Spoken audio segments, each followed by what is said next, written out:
Hello, my name is Faizan Akbar and my company name is Bristol Enterprises. Today I am going to introduce this nosepad popping tweezer.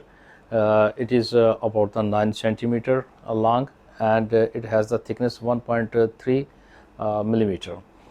This tweezer is used to pop out the nosepads from the nosepads arm cups.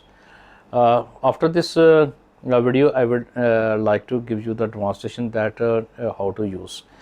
This tweezer is manufactured with the stainless steel, and we have the dull matte finish, and it is very handy, and you can see that it can be fit into your palm, so you can handle it very nicely. And now I would like to give you the demonstration that how to use this tweezer.